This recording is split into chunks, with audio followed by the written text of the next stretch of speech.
Welcome back, focused learners, to The Explainer. Today, we're doing a deep dive into the true biological secret behind longevity. We're talking about a cellular process happening inside you literally right now, one that dictates exactly how you age, your daily energy levels, and your ultimate defense against chronic disease. So, let me ask you a question.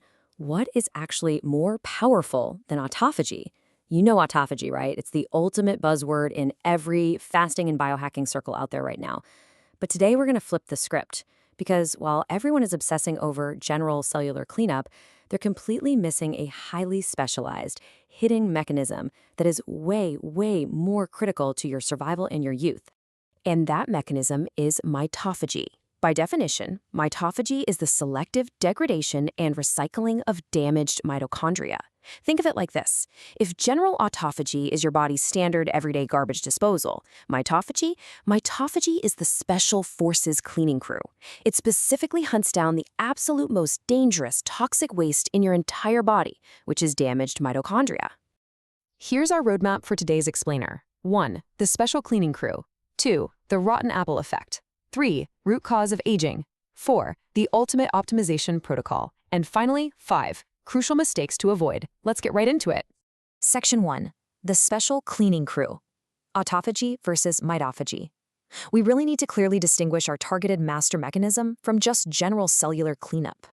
Okay, so autophagy is a generalist. When you trigger it, it's basically a mass recycling program. Misfolded proteins, old cell parts, you name it, it sweeps it up.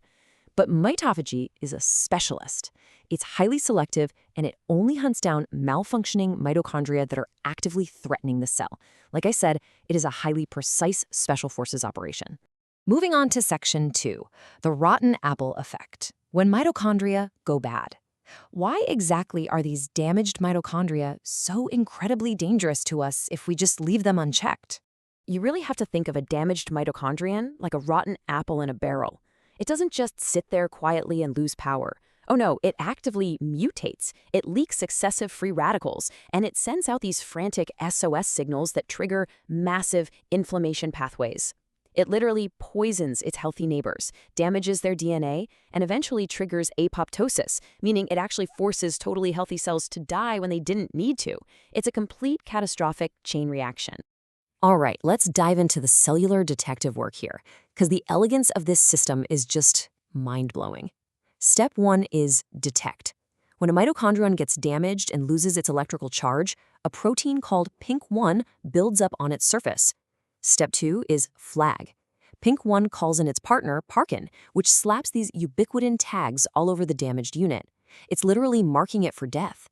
Step 3, engulf.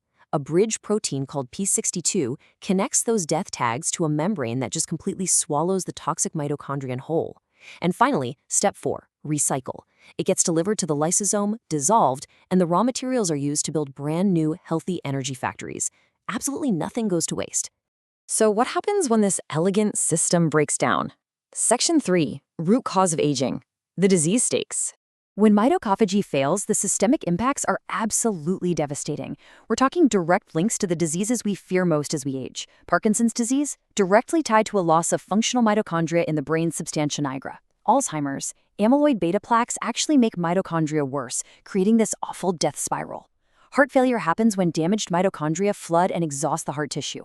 And we see the exact same story for type 2 diabetes, non-alcoholic fatty liver disease, and the creation of those highly inflammatory senescent zombie cells. To really put this into perspective, Dr. David Sinclair at Harvard Medical School literally calls impaired mitophagy the central node of the aging network. So you see, it's not just a side effect of getting older, it's a central driving force that intersects with almost every biological hallmark of aging. If you fix this single node, you're addressing multiple aging pathways all at once. But here's the cruel irony of it all. Right when we need this cleaning crew the most, its efficiency just plummets. Why? Well, as we age, we naturally produce less of that PINK1 detector. We see a massive 40% drop in parkin activity between our youth and old age. Our lysosomes lose their acidity. Our NAD+ levels crash by 50% by the time we hit 40 to 60, which completely starves the system of fuel. And our actual mitophagy genes get epigenetically silenced. They basically just get turned off.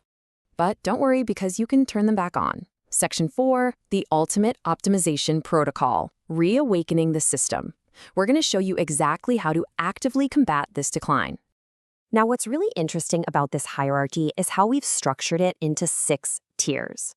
Notice how we start with fundamental, free, physical habits in tiers 1 through 3, before we even think about touching dietary supplements in the later tiers. You have got to build the foundation before you add the finishing touches. So starting with tiers 1 and 2, exercise. Zone 2 cardio is your ultimate rock-solid foundation. Doing 45 to 60 minutes a few times a week triggers AMPK. That sends simultaneous signals to destroy the bad mitochondria and build new ones. Then adding HIIT for 20 to 30 minutes a couple times a week triggers a completely different pathway, a low oxygen alarm that kicks mitophagy into total overdrive. And by the way, morning workouts are incredible here because they perfectly synergize with your natural circadian mitochondria peaks. Plus, resistance training physically clears out damaged mitochondria right from your muscle fibers. Moving to tier 3, fasting. The key takeaway here is that fasting for mitophagy is totally different than fasting for general autophagy. General cleanup might start around 12 to 14 hours, but to truly unlock deep selective mitochondrial cleanup, you really need to push that fasting window to the 16 to 24-hour mark. It just takes a bit more metabolic stress to really force the cell to eat its own power plants. Then we get to tier 4, dietary support, and the science here is wild. Urolithin A is this amazing compound derived from pomegranates and walnuts, but only if you have the right gut bacteria to process it. If you don't, supplementing 500 to 1,000 milligrams daily directly activates that PINK1 and Parkin pathway we talked about earlier. Then there's spermidine. It's found in mushrooms, wheat germ, and aged Parmesan. So yeah, your cheese habit might actually be a legit biohack. It literally boosts the expression of your cleaning genes. Combine those with rich polyphenols like dark berries and green tea, and you're essentially mimicking the effects of fasting on a molecular level. Tiers 5 and 6 are your finishing layers. You can use the hormetic stress of cold plunges. Just 2 to 4 minutes forces weak mitochondria to die off. Saunas for 15 to 20 minutes boost heat shock proteins to aid the cleanup. And lastly, NAD+ precursors like NMN or NR provide the essential fuel that your sirtuin and longevity genes need to actually execute the whole cleanup program. But beware, because you can easily ruin all this hard work. Section 5. Crucial mistakes to avoid. Doing it right. Okay, here is a super common biohacker trap. Stacking deep 18 to 24-hour fasts with heavy high-intensity sessions is genuinely dangerous. Doing that creates this massive, acute cortisol spike and an oxidative stress overload that completely crashes your cellular cleanup system. The optimal way to do this? Stick to gentle zone 2 cardio while you're deep in a fast and save those intense high-intensity sessions for when you're in a fed state. Another huge mistake is treating supplements like magic bullets. Never, ever substitute urolithin A for exercise. As amazing as the clinical data is for this molecule, it stacks on top of movement. It doesn't replace it. They are additive. You simply cannot pill out work a bad sedentary lifestyle. And please, do not sacrifice your sleep. Sleep is the absolute golden hour for mitophagy. Your brain's glymphatic system clears out damaged neuronal mitochondria almost exclusively while you are in deep sleep. If you're cutting your 8 hours of sleep down just to wake up early and hit some arbitrary 14-hour fasting goal, you are completely defeating the purpose. Before we wrap up this explainer, let's peek into the absolute bleeding edge of science. In the very near future, we're going to see urolithin A in massive clinical trials for Alzheimer's and Parkinson's. Pharma companies are racing to develop small molecule drugs that directly turn on PINK1 and Parkin. We're learning how rapamycin suppresses mTOR to unleash mitophagy, how the gut microbiome directly loops into cellular cleanup. And we are right on the verge of non-invasive blood tests that will actually let you track your mitophagy levels in real time. This really is the absolute frontier of longevity medicine. We'll leave you with this final thought. Your cells already have this miraculous special forces system built right in. It's been there since before you were born. It's not broken. It is literally just waiting for the right ancestral signals to wake up and get to work. Through exercise, fasting, and the right nutrients, you hold the switch. So what signal are you going to send your body today? Thanks for joining us on The Explainer, and keep learning.